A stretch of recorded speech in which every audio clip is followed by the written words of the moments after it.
Masechet Shabbat opens with the following scene. There is a poor person standing at the entrance to a house. The homeowner is attempting to pass something, let's say a piece of bread, from inside the house out to the poor person. What happens if the homeowner extends the piece of bread out and the poor person takes it from his hand? What if the poor person puts his hand into the house and takes it from the homeowner's hand? The Gemara spends its entire first daf painstakingly outlining each possible permutation of what it might look like to get an object from inside of a house to outside, or vice versa. Over the past couple months, this scenario has become relatable on a whole new level. People are leaving packages on their porch for days before allowing them inside their houses. The previously straightforward process of borrowing something from a neighbor or dropping food off for a friend is now riddled with anxiety, layers of precautions, and many, many disinfecting wipes. The simple act of leaving and entering our houses has become a belabored exercise in caution and over-preparedness that makes the laws of carrying on Shabbat seem simple by comparison. Just as it has felt for us over the past weeks, the wall between public and private on Shabbat appears at first to be clear-cut and impenetrable. In the case of our homeowner and poor person, there is no possible permutation in which that piece of bread can make it from inside the house to outside and not violate the laws of Shabbat. The Bartanura tells us that the reason the Gemara specifies that this is a poor person is to teach us that the value of Shabbat in this moment outweighs even the value of tzedakah.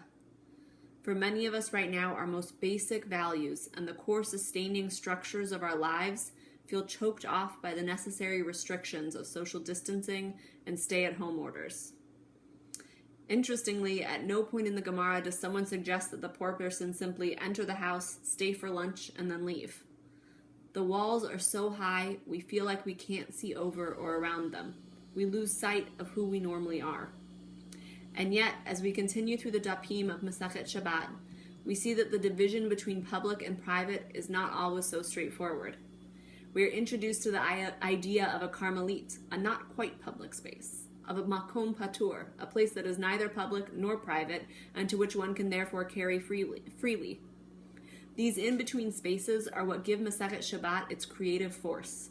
The Gemara asks, what type of space do we consider a person's hand to be? What happens if I throw something from one private space to another with a public domain in between? These in-between spaces do little to change the practical outcomes. We cannot lehatchila carry into or within a Carmelit any more than we can carry in a Reshut Harabim, a public domain.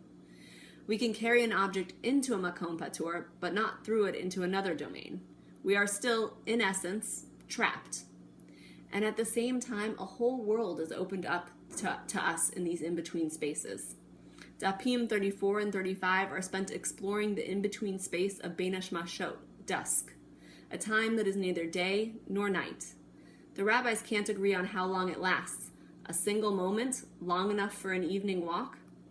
What is the point of spending so much time in these in-between spaces? Their practical significance is limited. Yet what we see again and again is that they become a tool. In understanding the Carmelites, we come to better understand both the private and the public domains, and the essence of the prohibition of carrying on Shabbat. What are the in-between spaces of the COVID era? They are the streets and sidewalks outside our houses, across which we shout to our neighbor asking how they are hanging in there. They are the parking lots where we wave to a friend who we haven't seen in weeks. The porches where a spare bag of flour is left for a neighbor to pick up 12 hours later. They are the Zoom rooms, the temporary schedules on our refrigerators outlining when we are in parent mode and when we are working. They are blurry and temporary spaces. Someday we will look back on them and they will, for the most part, be a small irregularity in the course of our life. And yet, I wonder if we can see our time in these spaces as moments during which we are forced, or perhaps invited, to better define the regular spaces of our lives. Who are we in community with? How and why? What are the core necessities of our lives?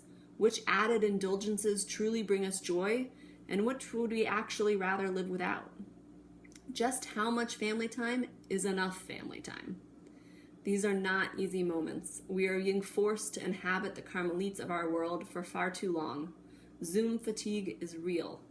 Yet I hope that when we finally come out of the weeds of all this in between, it will be with a renewed clarity and understanding of what we want inside, what we want outside, and how to get from one space to the other.